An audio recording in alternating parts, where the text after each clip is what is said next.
Sabbath School Lesson Number 5. The Good News of the Judgment. For this week's study, we will be reading the following scripture passages from the Bible. Revelation chapter 14 verse 7. Psalms chapter 51 verses 1 to 4. Revelation chapter 20 verse 12.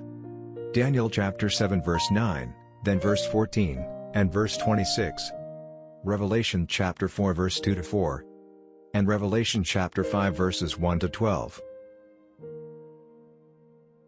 Our memory verse comes from Revelation chapter 14 verse 7. From the New King James Version it says, saying with a loud voice, "Fear God, and give glory to him, for the hour of his judgment has come, and worship him who made heaven and earth, the sea and springs of water." The New International Version puts it this way. He said in a loud voice, "Fear God and give him glory, because the hour of his judgment has come. Worship him who made the heavens, the earth, the sea and the springs of water." Then from the Living Bible, "Fear God," he shouted, "and extol his greatness. For the time has come when he will sit as judge.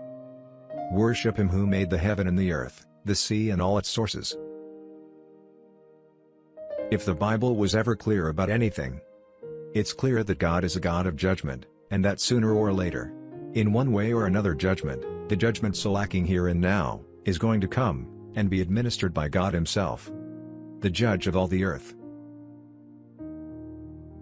We'll be reading from Genesis chapter 18 verse 25. "Far be it from you to do such a thing as this, to slay the righteous with the wicked, so that the righteous should be as the wicked. Far be it from you. Shall not the judge of all the earth do right?" Psalms chapter 58 verse 11. "So that men will say, surely, there is a reward for the righteous. Surely, he is God who judges in the earth." Psalms chapter 94 verse 2. "Rise up, O judge of the earth. Render punishment to the proud." And lastly, Psalms chapter 98 verse 9. "Before the Lord, for he is coming to judge the earth. With righteousness, he shall judge the world, and the peoples with equity." Or, as Paul himself had written in Romans chapter 14 verse 12, "So then every one of us shall give account of himself to God."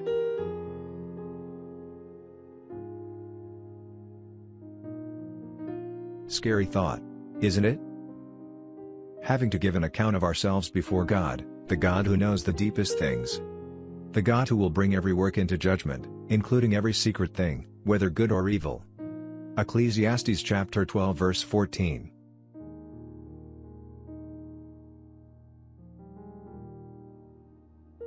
Yet, ultimately the judgment reveals the goodness and the grace of God, and that he is both just and merciful in how he deals with the saved, and even with the lost.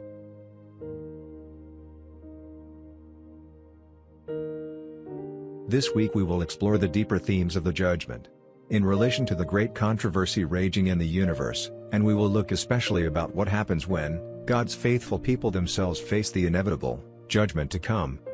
Acts chapter 24 verse 25. "Now as he reasoned about righteousness, self-control and the judgment to come, Felix was afraid, and answered, 'Go away for now, when I have a convenient time I will call for you.'"